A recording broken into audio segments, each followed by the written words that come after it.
ObamaCare, can the news get any worse? What do convicted criminals, those with a criminal record, and Obamacare have in common? It's all part of our grassroots citizen panel, and it's next. Don't go anywhere.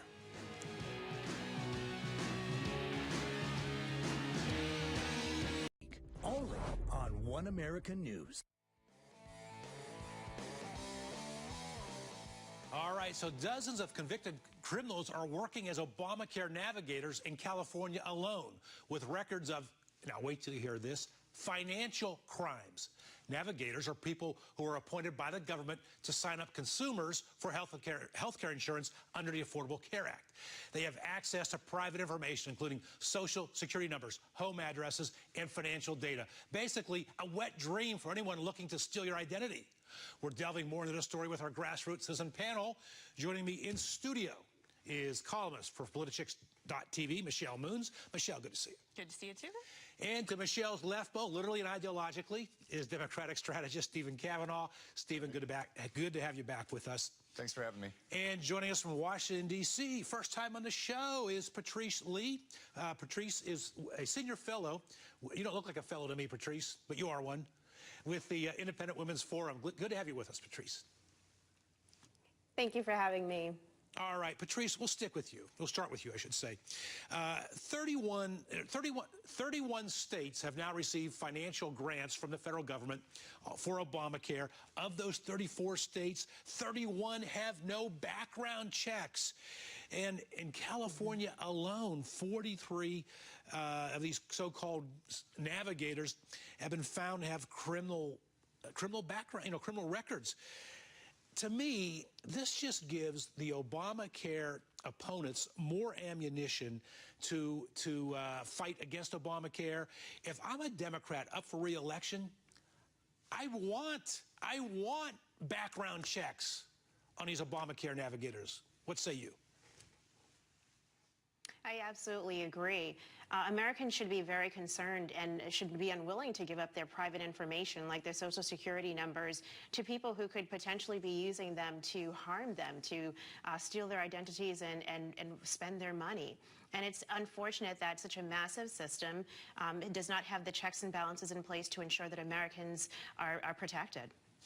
Stephen Kavanaugh, you're a Democratic strategist here today. I get that, okay, maybe the website kind of stumbled out. I mean, I'm not buying it, but I can get that explanation.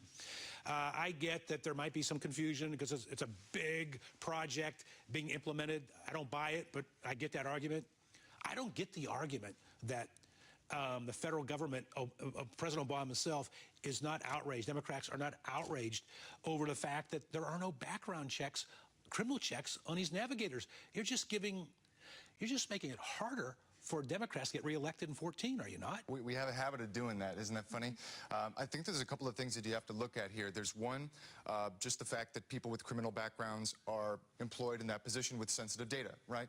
Then there's what type of criminal background. 3 of these folks with Covered California have fraud in their background. That is a big no-no with sensitive data. But generally, I would say that people who have had a criminal background and perhaps have paid their dues and, straightened their life out deserve a second chance. But the fact that people are required to buy this, they're mandated to buy this, I do think that they have the right to be able to interface with folks who have clean background because it is sensitive data. That's my personal opinion. Right. But so you too are bothered by the fact that 31 states have no background checks. I think that background checks are necessary for this sort of access to sensitive data. The folks who have criminal backgrounds that aren't related to fraud or financial, I could be okay with that in some scenarios. I could too. I mean, if someone's had a problem with an expired driver's license or something, it's a whole different story. Yeah, but the financial fraud or anything pertaining to fraud is a big no-no, and anything pertaining to sensitive data. Go ahead, Patrice. You want to say something? What's interesting is that the administration has been ignoring concerns raised by state attorneys general who've raised this issue since last year and said, listen, we need to tighten the restrictions and tighten the regulations, tighten how we are vetting these individuals. And unfortunately, the administration has not listened. And so that says something about the impetuousness of the administration in trying to fill the roles of navigators and get people enrolled into the system, that they've been willing to sacrifice the privacy of Americans. So if I could jump in, this is in the purview of the states. I would like to see Governor Jerry Brown step in and do something with those specific cases. Now, should you go ahead and fire the people who don't have fraud in their background? That sounds harsh to me, but it should have been straightened out from the get-go. Michelle Moons, I appreciate what Stephen just said. It's in the purview of the states. Isn't it funny that this government has encroached upon more states' rights? Any other They gave them the option to set up their own exchange. Any other administration in history? Why don't they encroach upon this?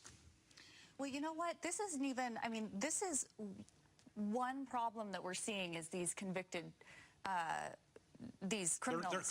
They're murderers. No, I'm just no, no, and financial crimes, including forgery. But this is not the only type of person that we've seen employed as a navigator that's a problem.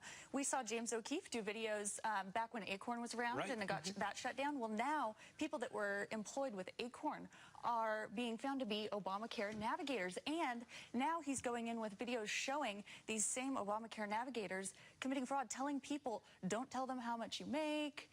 That's a great point. Acorn throwback, huh? Okay. And you're laughing at it. What is humorous? Why is that not a serious issue? The fact that we're finding these groups that have been caught in the past skirting the law, going outside the law, these are the people that are being used to sign up and navigate. Most of these folks were working at Acorn because they provided a job. They could go out and earn some money getting people registered to vote. Okay, the fact that you could connect the dots and say they worked at Acorn in the past seems specious to me. I am concerned about the folks who are convicted of fraud. But the same thing is happening. So what was happening with fraud there is also happening. There's videos now prevalent, not just one. She makes a and good in many point, does she not? states With the navigators? where navigators are telling people. Telling people to commit fraud in their applications. Just like they did on the Acorn videos, the same type of thing happening. Patrice, I appreciate the spirit of Stephen's rationale here, but I think you've got to be beyond reproach here if you are the Obama administration trying to implement this government takeover of healthcare, and you're having all sorts of problems in the public court of opinion on this thing. Well, absolutely. I mean, it does nothing to add to the credibility of the administration's ability to impose such a large, sweeping piece of legislation.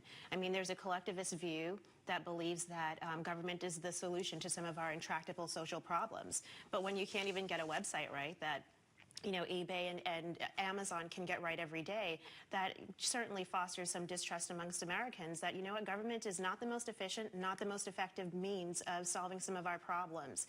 And the administration is really shooting itself in the foot. But we should be concerned because their primary focus should be Americans and our privacy and our data and our personal information, not just trying to get people into a system that, frankly, is a bad deal for them in the long run. Good point. Steve, I want to come back. I think Michelle brought up a very good point with the Acorn videos. I appreciate what you're saying, that, look, not all Acorn employees were bad apples. Sure. Acorn and apples in the same sentence. I thought I never used that, but I did. But when you have an agency which has had to be done away with because there was so much fraud, so much, let's call it poor training. I'm going to say that the managers and those below them were poorly trained. Why would you go out and hire those very same people that have already been through, a bout of controversy to implement this? Were they specifically the same people that were caught on camera advocating fraudulent information? Because if they weren't, then I'm not so convinced. But if they are, that would be pretty shocking. So you're comfortable with it, even though, as you point out, Michelle, the James O'Keefe video has these Obamacare navigators, just like the Acorn people, has them on video telling them to lie, how to lie to get around the system, how to lie to benefit themselves. So let's be clear about one thing. Acorn wasn't done away with because of endemic corruption. It was because there was highly publicized, blatant corruption in a couple of cases. Thank goodness. That just poisoned the whole well. You know, wasn't it interesting that O'Keefe, we're going on Acorn, O'Keefe just happened to walk into 6 offices or 7 or 8 around the country. All right, so he walked into 50 and he found 6. Yeah, and I don't... And that's a problem, but unless you have the same people that are doing this, I don't know that I have a problem with that. I am glad you're making the point for the Democratic Party. I'm Rick Amato. This is our Grassrootsism panel. We're back with more right after this.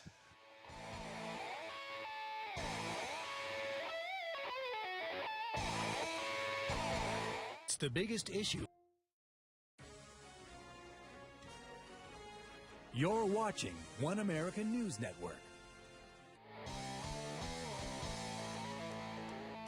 All right, welcome back, everybody. We're in our Grassrootsism panel. Now, some of the leading high-tech companies in America, Google, Microsoft, Yahoo, Facebook, LinkedIn, they released a report yesterday showing that our most transparent administration, or promised to be the most transparent administration in history, is collecting and sharing data on thousands of innocent Americans.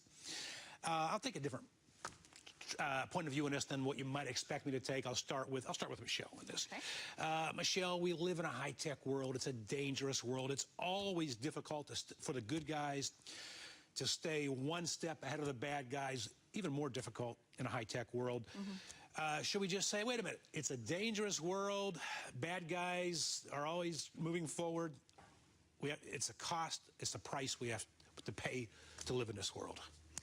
I would say that definitely kids these days, I think, you know, they do have a sense of, if you're putting something out on the internet, there is that level of privacy, but certain things you expect to remain private. And I find it very interesting that that same report told us that in the second half of 2012, during a certain presidential election, that there was a spike in the number of records that they requested from, I think, particularly one of the firms that they had requested records from. It shot up a good percentage. Why was that, and what were they requesting? That's what I'd like to know. That's a very good point. Stephen, your thoughts on all this? Yeah, I'm not sure how I would account for the anomaly in July of 2012.